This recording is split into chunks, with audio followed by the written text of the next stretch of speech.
Olá, sombrios! Bem-vindos aos Contos de Terror da Jessie. Aproveita e já deixa seu like, compartilhe o vídeo e se inscreva se não é inscrito. Deseja ajudar o canal? Clica no botão de valeu e contribua com qualquer quantia. Ou seja membro. Faça parte do clube de canais. Acesse o link na descrição do vídeo e veja qual categoria é mais confortável para você e faça sua inscrição. Avisando que essa é uma releitura do conto em seu formato de livro. Guerreiro Impuro, capítulo 2. Noah se afastou de Elis, mas apenas o suficiente para que ela não o visse. No entanto, manteve-se próximo, sabendo que o Noisha, a criatura que a espreitava, certamente sentiria sua presença. Ele precisava agir com cautela, pois não podia deixar Elis sozinha e vulnerável diante de um inimigo tão astuto. Com um movimento ágil, Noah retirou suas roupas, prendendo-as em uma árvore próxima. O ar noturno estava frio, mas ele mal sentia, concentrado apenas no que viria a seguir. A transformação, embora familiar, nunca deixava de ser uma experiência avassaladora. Como um garoto impuro, ele não se transformava como os outros lobos. Em vez de adotar uma forma de lobo completa ou permanecer humano, ele se tornava algo no meio termo, um crinos, uma fusão perfeita de homem e lobo. Sua pele se esticava e seus músculos cresciam de forma descomunal, atingindo quase 3 metros de altura. A força em seu corpo parecia infinita. Sua velocidade aumentava e cada movimento exalava um poder letal. Diferente dos lobos que faziam pactos com os espíritos corrompidos da Umbra, Noah mantinha uma aparência lupina distinta e feroz. Sua fisionomia, apesar de monstruosa, ainda era mais pura que os deformados servos das trevas. Em sua forma de crinos, sua mandíbula não ficava exposta de forma grotesca, como os espíritos malignos. Ele parecia um lobo que caminhava ereto, com músculos tensos e olhos cheios de propósito. As garras brilhavam na penumbra e sua respiração forte rompia o silêncio da noite. Ele avançou pelas sombras até a casa de Elis, mantendo-se oculto entre as árvores e a penumbra. O ar carregava o cheiro familiar do Noisha, uma criatura astuta e traiçoeira que claramente ainda estava por perto. Noah sabia que o inimigo não desistiria de seu objetivo, mas mantinha uma distância segura, talvez esperando que ele fosse embora. Mas Noah não o faria, não quando se tratava de Elis, não quando ela havia se tornado tão importante para ele. Seus sentidos aguçados podiam detectar cada batimento cardíaco de Elis dentro da casa. O cheiro dela era como uma trilha que ele poderia seguir cegamente. Doce, suave e envolvente. Podia sentir o medo que emanava dela. Um medo que ela tentava controlar, mas que não passava despercebido para ele. E ele sabia o motivo. Elis estava apavorada. Ela sabia o que tinha visto entre as folhagens da mata. Teve certeza de que aquela criatura que a observava era a mesma que vinha aterrorizando os caçadores e pescadores da região. As histórias que circulavam pela cidade, especialmente a contada por Kleber, faziam mais sentido agora. Ela já havia ouvido uivos distantes, ecos macabros que percorriam a estrada de terra durante a noite. Aquilo sempre a inquietara, mas agora o medo era real, palpável. Não era apenas um som à distância, era uma ameaça concreta. Enquanto arrumava as coisas dentro de casa, Elis não conseguia parar de pensar no que poderia ter acontecido se Noah não estivesse por perto. Ela imaginava se não teria tido o mesmo fim que Dona Marli, a amante de Kleber, que fora encontrada brutalmente assassinada. Cada som da noite parecia mais sinistro, e o silêncio se tornava insuportável. Sem conseguir se concentrar, Elis desistiu de preparar mais quitutes. Seu coração batia acelerado, e ela sabia que por mais que tentasse, não conseguiria dormir em paz. Do lado de fora, Noa observava tudo em silêncio. Ele sentia a presença do Noisha. Sabia que o inimigo ainda espreitava, mas estava pronto. Não deixaria Elis desprotegida. Não deixaria que algo ou alguém a tocasse. Quando Noa percebeu que Elis dormia profundamente, seus movimentos se tornaram calculados. Ele saiu de seu esconderijo nas sombras e se aproximou da casa com cautela. Os olhos atentos se voltaram rapidamente para a direção onde o outro estava oculto nas profundezas da mata. Sabia que aquela criatura o espreitava, mas não recuaria. Ele precisava deixar claro que aquele território, assim como a mulher que ali residia, agora pertencia a ele. Ainda na forma de Quinos, Noa se colocou em 4 patas, adotando uma postura mais lupina. O instinto primordial assumiu o controle, e ele começou a marcar a propriedade de Elis com sua urina. O cheiro pungente se espalhou rapidamente pelo ar, um sinal inconfundível de posse. Era um aviso claro para o Noisha, uma provocação que deixaria evidente que aquele território estava sob a proteção de um Garou. Noa farejou o ar novamente e percebeu a irritação do outro. De longe, ouviu o rosnado abafado e sentiu o ódio emanando da criatura. O Noisha ameaçou avançar, seus músculos tensos, prontos para um ataque. Mas hesitou. Sabia que Noa era um adversário formidável e naquele momento recuou. A criatura sumiu nas sombras da floresta, indo mais fundo na mata. O confronto direto seria evitado, por enquanto. Noa voltou ao seu posto de vigia, mantendo-se atento até o amanhecer. O ar frio da madrugada roçava seu pelo, mas sua mente estava sempre alerta, o peso da responsabilidade sobre seus ombros.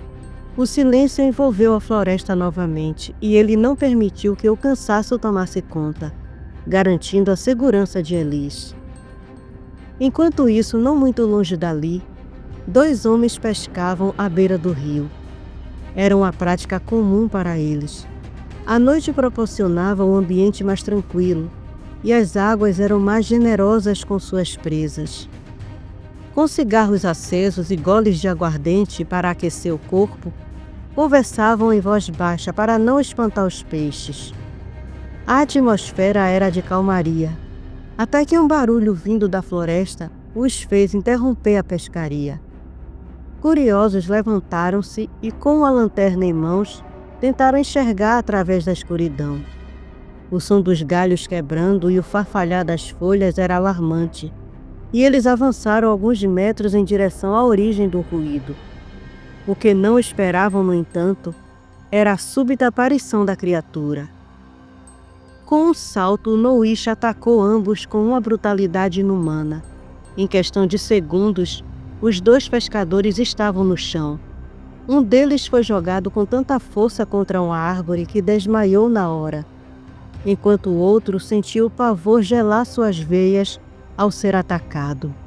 A fera não deu chance para gritos ou resistência. Com um golpe ágil, rasgou a garganta do homem, silenciando-o instantaneamente. O Noisha não parou por ali.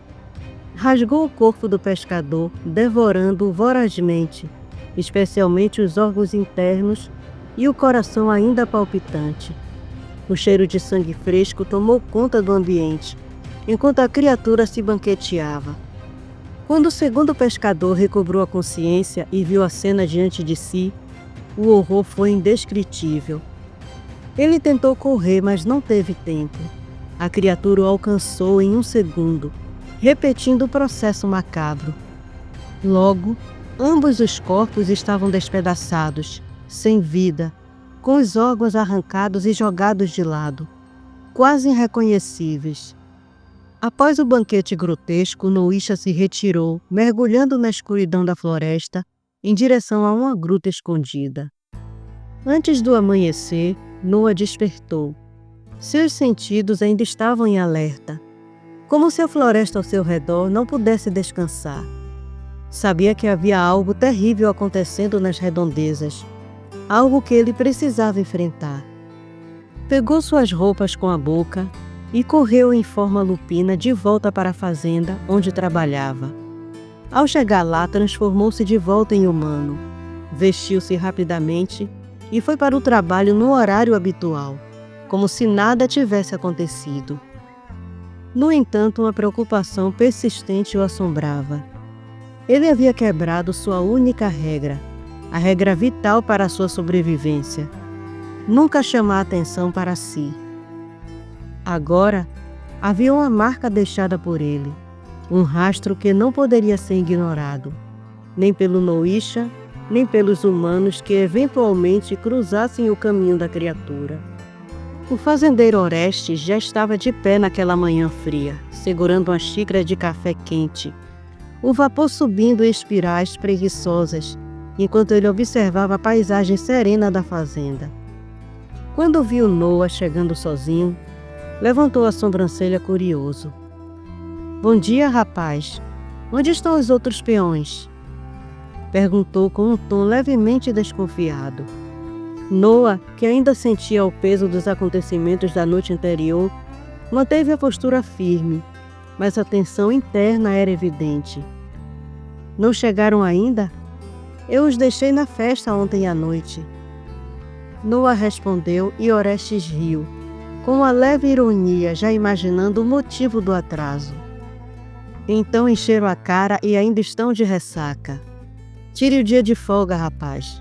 Esses malandros não vão sair da cama hoje," disse com um sorriso meio paternal. Noah, sempre dedicado e evitando chamar atenção para si, balançou a cabeça em negação. "De jeito nenhum, patrão.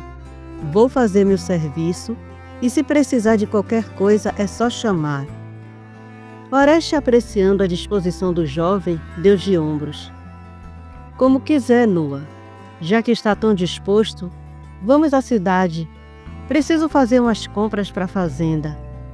Tome, vá buscar minha caminhonete," disse, jogando as chaves para ele, que as pegou no ar e começou a se dirigir à garagem. No caminho encontrou Dona Laura, esposa de Orestes, que estava recolhendo algumas flores no jardim. Ele, com sua habitual educação, tirou o chapéu e a cumprimentou. "Bom dia, Dona Laura." Ela sorriu calorosamente. Sempre gostou do jeito simples e respeitoso de Noah. "Bom dia, Noah. É você que vai à feira com Orestes?" "Sim, senhora." Ela fez uma pausa, lembrando de um detalhe importante. "Avise para ele não esquecer das coisas que nossa filha gosta. Ela está chegando hoje da capital." Noah assentiu. "Aviso sim, Dona Laura." Com o aceno, ele continuou até a garagem, onde pegou a caminhonete antiga, mas bem cuidada. O motor roncou forte quando ele girou a chave, e logo seguiu até onde Orestes o aguardava.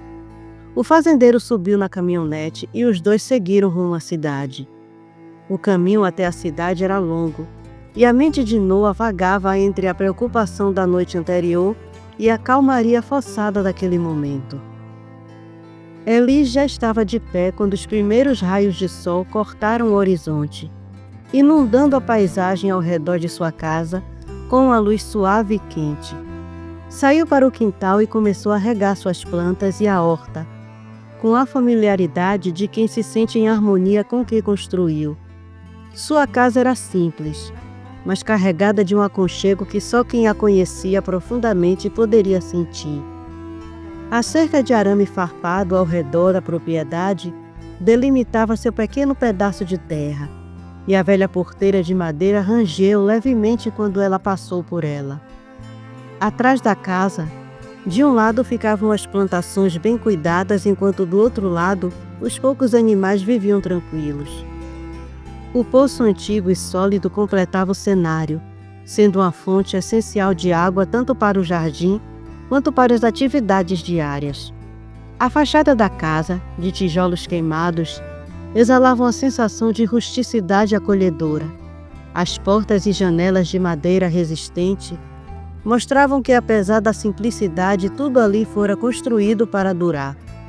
Havia uma grande pedra posicionada estrategicamente para facilitar o acesso à entrada. Uma marca de engenhosidade que definia o espaço.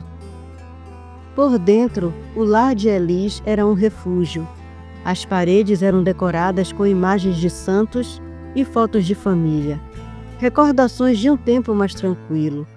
O chão de barro batido, coberto por cimento, tinha o brilho sutil da dureza trabalhada à mão. Na sala, apenas alguns bancos de madeira, mas o destaque era a velha mesa com a máquina de escrever, onde Elis passava suas tardes criando histórias. A luz do sol filtrava-se pela janela, iluminando o canto da sala, dando um toque mágico ao seu espaço de escrita. A cozinha, apesar de modesta, tinha um charme próprio. A grande mesa de madeira era o centro de tudo, ladeada por cadeiras simples. O fogão de tijolos com a lenha sempre pronta era um símbolo do calor e conforto. Panelas antigas pendiam das prateleiras e um porrão de água mantinha o frescor necessário. Tudo ali parecia ter sido montado com a finalidade de facilitar a vida sem perder o aconchego. Os 2 pequenos quartos, com chão de barro batido, também tinham a simplicidade funcional. Cada um possuía uma cama de ferro e um pequeno armário para roupas. Tudo era essencial, sem exageros, mas suficiente para garantir conforto e descanso. O banheiro, que antes ficava fora, agora era integrado à casa. Embora simples, era funcional. Uma pia, privada, e um chuveiro, separados por uma cortina de plástico. Era uma adição recente que facilitava o dia a dia. A água que corria pela casa vinha de um rio próximo, cuja presença era uma lembrança da conexão que Elis tinha com a terra e a natureza ao redor. Não havia energia elétrica, mas à noite os lampiões davam uma luz suave, permitindo que o céu estrelado brilhasse em todo o seu esplendor. O brilho da lua fazia com que a paisagem se tornasse quase mágica. No entanto, o que antes era um local de tranquilidade plena, agora carregava um peso invisível. Desde que os boatos sobre a criatura que devorava pessoas começaram a circular, Elis já não abria mais as suas janelas à noite. O medo silencioso permeava o ar, e mesmo o lugar, que antes era seu santuário, agora parecia mais vulnerável. A porta e as janelas permaneciam bem trancadas, como uma tentativa de manter do lado de fora o que já havia invadido seus pensamentos. A casa, que antes era um símbolo de paz e refúgio, agora refletia a tensão crescente que pairava sobre a cidade. Elis ainda encontrava conforto nas suas plantas, nos seus bichos e nas suas histórias. Mas o medo, antes distante, agora era um visitante constante em seu lar. Enquanto dirigia pela trilha sinuosa que cortava a mata e passava perto da casa de Elis, Noah sentiu um impulso quase irresistível de vê-la. Era uma urgência primal. Mas ele sabia que no mundo dos humanos, diferente dos costumes Garou, a convivência exigia regras e restrições. Não podia simplesmente reivindicar o direito de estar ao lado de sua fêmea escolhida.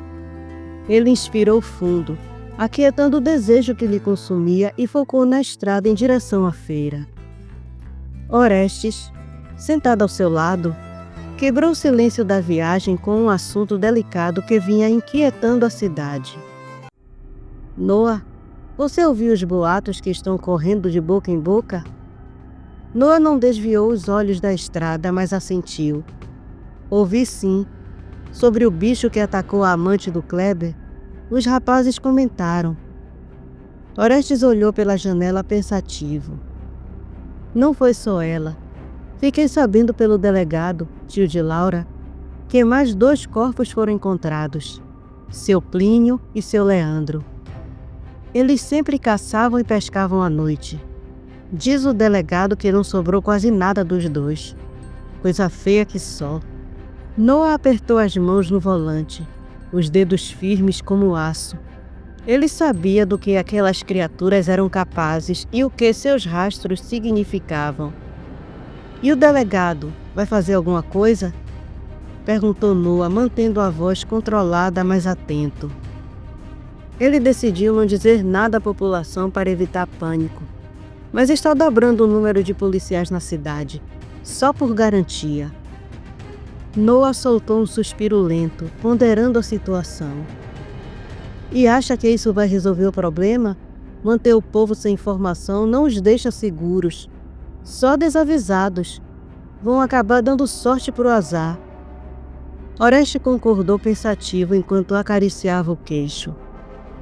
Eu penso mesmo, Noah. Mas o delegado não quer ouvir conselho. Pelo menos vou tomar providências para a fazenda. Tava até pensando em te colocar numa moradia mais próxima da casa grande, ali perto dos outros peões. Sozinho perto do rio, fico preocupado. Noah lançou um olhar breve ao patrão antes de responder. Pode ficar tranquilo, seu Orestes. Eu sei me cuidar. Já me deparei com esse tipo de coisa antes. E lhe garanto, não vai se aproximar de sua fazenda. A expressão de Orestes mudou, um misto de surpresa e curiosidade. É sério isso, rapaz? Já encontrou uma coisa assim antes? Bem que os rapazes dizem que você é cheio de mistério. Imagino que tem uma boa história para contar. Um sorriso discreto surgiu no rosto de Noah. Ele sabia que suas respostas apenas atiçavam a curiosidade de Orestes, mas se limitou a deixar que o mistério ficasse no ar. Quem sabe um dia, patrão? Disse ele dando uma piscadela. Os dois riram e a tensão do assunto pareceu esvair-se por um momento. Noah estacionou a caminhonete próximo ao bar do mineiro, um senhor que após uma vida trabalhando nas minas de carvão, se aposentara e abrira aquele estabelecimento simples e acolhedor. As histórias que contava e o carisma que mantinha faziam dele um ponto de referência na cidade. Mesmo entre risadas e um ambiente amigável, os boatos continuavam a pairar na mente de Noah. Ele sabia que a presença daquele bicho era uma ameaça e que cada minuto podia trazer novos perigos. O mineiro, sempre curioso e acostumado a ver homens caírem no encanto da pinga, ainda cismava em entender o motivo de Noah nunca tocar em uma gota. Não bebe nem um golinho, Noah? Vai me dizer que é promessa. Noah acenou com a cabeça, mantendo a voz firme e reservada. Promessa sim, seu mineiro. Bebi tanto uma vez que perdi o controle e acabei machucando pessoas. Melhor não dar brecha para essa diaba. Com essa explicação, o mineiro, embora intrigado, se dava por satisfeito e voltava a servir os demais. Orestes e Noah seguiram com as compras, e o movimento da feira estava tranquilo para um dia ensolarado. Depois de um tempo, enquanto enchiam o carro com as últimas encomendas da lista que Laura havia dado, Noah sentiu algo que mexeu com ele, invadindo seu olfato de forma inconfundível. Um aroma fresco de mato e rio, entrelaçado com o perfume suave das flores, tomou conta do ambiente, despertando cada sentido seu. Ele se virou e, como se seguisse um instinto, encontrou Elisa a poucos metros. Ela vestia um vestido branco com pequenas flores lilazes, que destacavam a cor de sua pele negra e refletia a luz do dia. O corte curto dos cabelos expunha sua nuca e o pescoço, e um pequeno ramo de arruda preso à orelha acrescentava uma nota herbal que Noah poderia reconhecer até mesmo de olhos fechados. Dona Elis, bom dia! Cumprimentou Orestes amistoso. Elis sorriu radiante, mas seus olhos rapidamente se encontraram com os de Noah. Era o tipo de olhar que parecia sempre escapar ao controle. E, como sempre, o deixava ainda mais intenso, como se o silêncio dissesse muito mais do que qualquer palavra. Bom dia, seu Orestes. Bom dia, Noah. Como vai, dona Laura? Orestes respondeu. Bem, obrigado. E a senhora poderia passar lá em casa mais tarde, com a cesta dos seus quitutes? Nossa filha chega da capital e ela vive pedindo essas coisas. Elis concordou com a cabeça, sempre feliz em ajudar. Claro, seu Orestes. Vou preparar tudo assim que chegar em casa. Assim vai estar fresquinho para a tarde. Excelente. Vou pedir que Noa passe para buscá-la. Com a bicicleta não dá para arriscar chegar tudo chacoalhado e frio. Noa sorriu, os olhos nunca desviando dos dela. Elis, apesar do sorriso, ficou um tanto sem jeito com aquele olhar intenso e apenas acenou sem dizer mais nada. Orestes e Noa pararam ainda no pequeno mercado para as últimas compras e ao meio-dia já estavam de volta à fazenda. O sol ia alto sobre os campos, enquanto Noa ainda carregava a presença de Elis em sua mente, o cheiro dela ainda em sua pele, como um eco persistente acendendo algo que nem ele sabia como conter. Os peões já estavam de pé, ainda um pouco abatidos pela ressaca da farra da noite anterior. Mas quando viram Orestes, endireitaram-se sabendo que uma bronca era inevitável.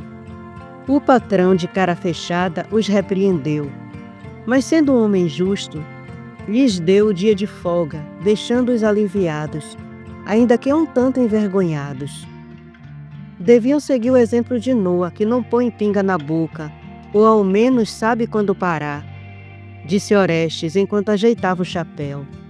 Um dos peões bem-humorado não resistiu à chance de provocar.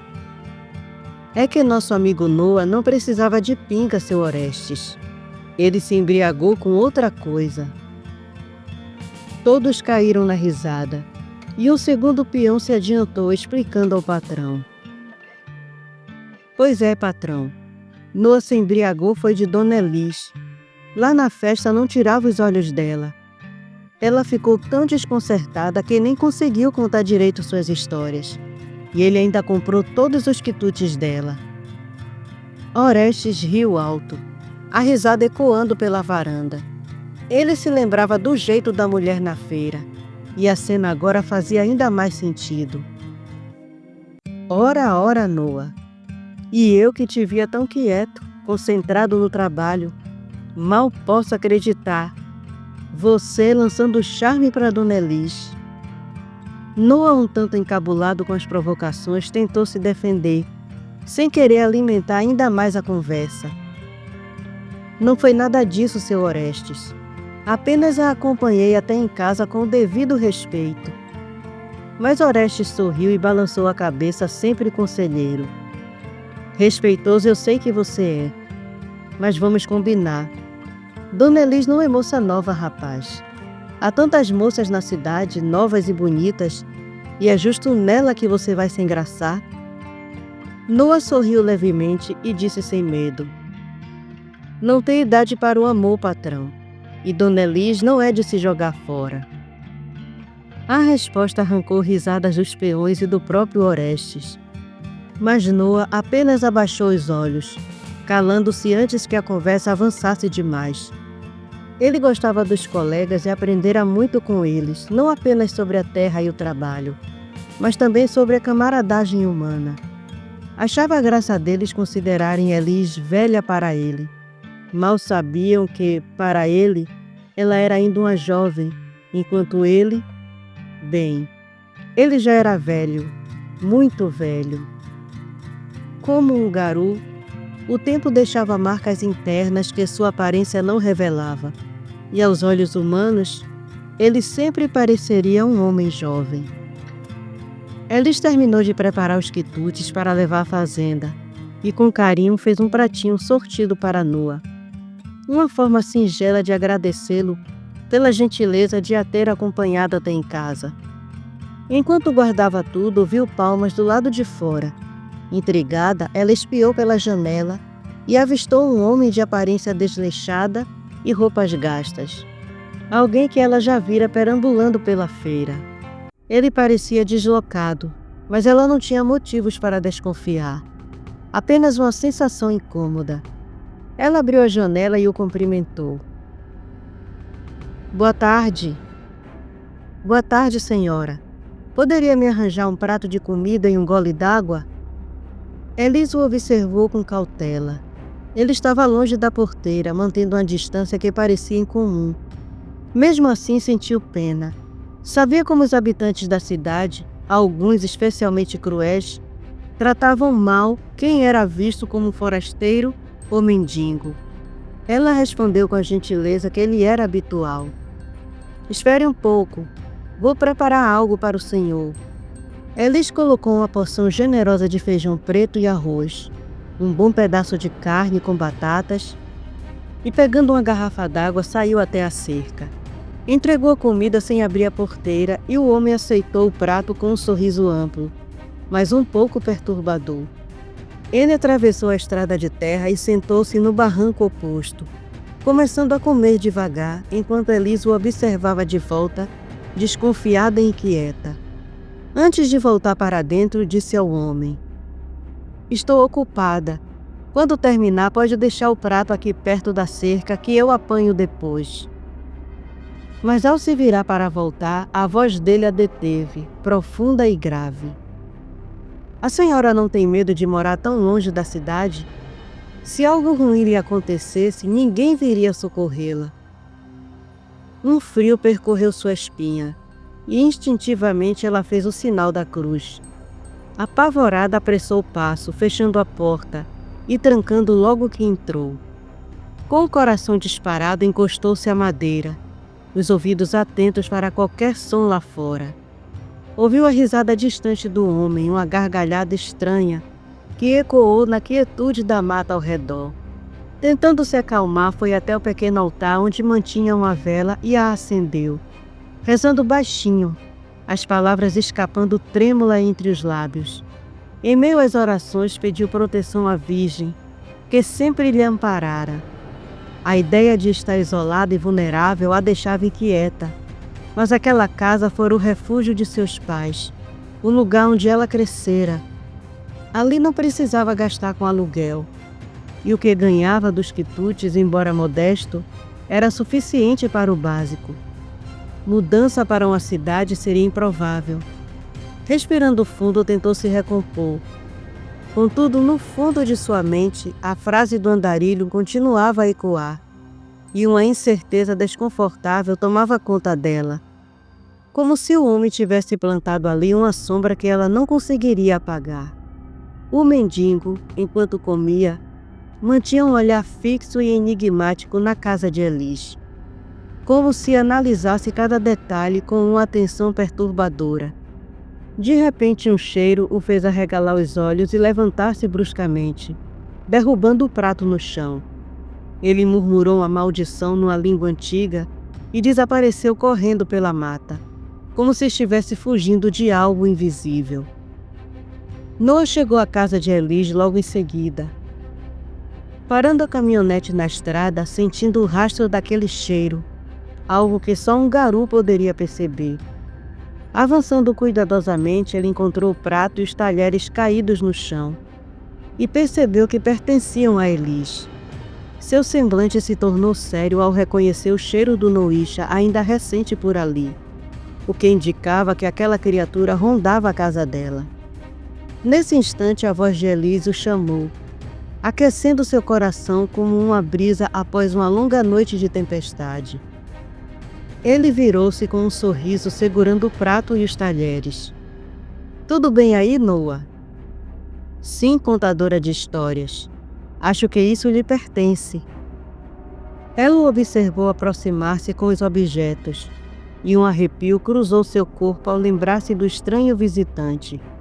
Percebendo o cheiro sutil do medo vindo dela, Noah perguntou: "Tudo bem com você?" Agora que ele já foi, sim. "Ele quem?" "O mendigo da feira. Apareceu por aqui pedindo comida, mas me deixou inquieta. Mendigos com aquelas roupas desgastadas podem ser assustadores mesmo." Não foi isso. Era o olhar dele, Noah. Algo naqueles olhos dizia que ele não estava aqui apenas por comida. E o que ele disse? A voz dela vacilou. Perguntou se eu não temia morar sozinha aqui, longe de tudo, e que se algo acontecesse, ninguém poderia me ajudar. As palavras de Elis acenderam um fogo dentro de Noa. A criatura não só se atreveu a rondar o território que ele já havia marcado como seu, mas agora ameaçava a segurança de sua fêmea, afrontando-o. Noa respirou fundo, mantendo-se calmo por ela, mas seus olhos carregavam a determinação de um protetor. Não se preocupe, Elis. Você não está sozinha. Qualquer coisa grite, estarei aqui num piscar de olhos. Mas eu sei que nada de ruim vai acontecer com você. Confie nisso. Ela sorriu de leve, tentando afastar o medo. Está se candidatando a ser meu salvador, peão? Só tenho quitutes e histórias para oferecer em troca. Ele riu, inclinando a cabeça em respeito. Para mim já está de bom tamanho. Agora vamos, que Dona Laura está ansiosa pelos seus quitutes, mesmo antes da filha chegar. Enquanto voltava para a caminhonete, Noa mantinha-se atento, os sentidos aguçados, em silêncio, prometendo a si mesmo que se aquele Noisha ousasse se aproximar novamente, ele o faria pensar 2 vezes antes de cruzar o caminho de Elis.